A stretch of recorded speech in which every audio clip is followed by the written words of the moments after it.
Hi friends, welcome to Amina சமையல். இந்த சமையல் பார்த்தீங்கன்னா வெங்காயம் கருவாடு போட்டு ஒரு சூப்பரான குழம்பு ரெசிபி தான் ஃப்ரெண்ட்ஸ் பண்ண போகிறோம். இந்த குழம்புக்காகவே பார்த்தீங்கன்னா ஒரு தொட்டு சோறு சாப்பிடுவாங்க. அந்த அளவுக்கு இந்த குழம்பு பார்த்தீங்கன்னா டேஸ்ட்டாக இருக்கும்.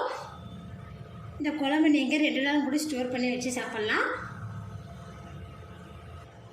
வெங்காய கருவாட்டு குழம்பு ரொம்ப ஈஸியாக எப்படி செய்யணும் வாங்க வீடியோவில் போய் பார்க்கலாம். வீடியோக்குள்ளே பார்க்க முடியாது வரைக்கும் நீங்கள் ஆமினா சமையல் சப்ஸ்கிரைப் பண்ணிக்கலாம். சப்ஸ்கிரைப் பண்ணிக்கோங்க. வெங்காயம் கருவாட்டு குழம்பு பண்ணுறதுக்கு கடை சூடானவே 5 டீஸ்பூன் அளவுக்கு இதில் எண்ணெய் சேர்த்துக்கலாம். நல்லெண்ணெய் சேர்த்துக்கோங்க. நல்லெண்ணெய் சேர்த்தும் போது குழம்பு பார்த்திங்கன்னா நல்லா டேஸ்ட்டாகவும் இருக்கும், நல்லா ஹெல்த்தியாகவும் இருக்கும். எண்ணெய் நல்லா சூடாயிடுச்சு. 1/2 டீஸ்பூன் அளவுக்கு கடுகு பொரியும் போதே வெந்தயம் 1/4 டீஸ்பூன், 1/2 டீஸ்பூன் அளவுக்கு ஜீரகம். இது பொரியும் போது கொஞ்சமாக பெருங்காயத்தூள் ஆட் பண்ணிக்கோங்க. 5-6 பல்லு பூண்டு நல்லா வதங்கிட்டு இருக்கும் போதே கொஞ்சமாக கருவேப்பிலை பார்த்திங்கன்னா நல்லா பொரிஞ்சிட்ருக்கு. இப்போ இது கூட பார்த்திங்கன்னா 1 கப் அளவுக்கு சின்ன வெங்காயம் பார்த்திங்கன்னா ஓரளவுக்கு நல்லா வதங்கியிருக்கு. இப்போ இது கூட பார்த்திங்கன்னா ஒரு பச்சை மிளகாவை கட் பண்ணி சேர்த்துருக்கேன். இதோட ஃப்ளேவர் பார்த்திங்கன்னா நல்லாயிருக்கும், அதுக்காக தான் பச்சை மிளகா சேர்த்திருக்கோம். பச்சை மிளகா நல்லா வதங்கிடுச்சு. இப்போ லோ ஃப்ளேம் வச்சு இந்த மசாலா பொடியில் சேர்த்துடுங்க. மசாலா பொடியில் பார்த்திங்கன்னா 1/2 டீஸ்பூன் அளவுக்கு மஞ்சள்தூள் சேர்த்துக்கலாம். மல்லித்தூள் 2 டீஸ்பூன்.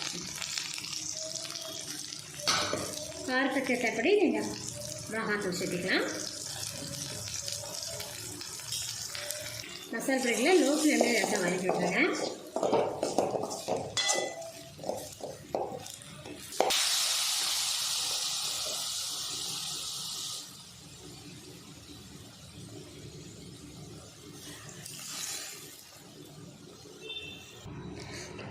புளிக்கரிசி சேர்த்து நல்லா மிக்ஸ் பண்ணி இப்போ ஃப்ளேம் வந்து மீடியம் ஃப்ளேமில் வச்சுருங்க. புளிக்கரிசி பார்த்திங்கன்னா நல்லா வதங்கிட்டுருக்கு. இப்போ இது கூட பார்த்திங்கன்னா உப்பு தேவையான அளவுக்கு உப்பு சேர்த்துருக்கேன். கூடவே 1 கப் அளவுக்கு தண்ணி சேர்த்துக்கலாம். ஏன்னா மசாலா வேகணும் இல்லையா, நமக்கு அதுவும் இல்லாமல் பூரி சாப்பிட்றதுக்கு குழம்பு வேணும். அதனால 1 கப் அளவுக்கு நல்லா தண்ணி சேர்த்துருக்கேன். இதனால் கலந்து விட்டுட்டு 5 நிமிஷம் இதை நம்ம ஹை ஃப்ளேமில் குக் பண்ணிக்கலாம். 5 நிமிஷம் பார்த்திங்கன்னா ஹை ஃப்ளேமில் நல்லா குக் பண்ணிட்டேன்.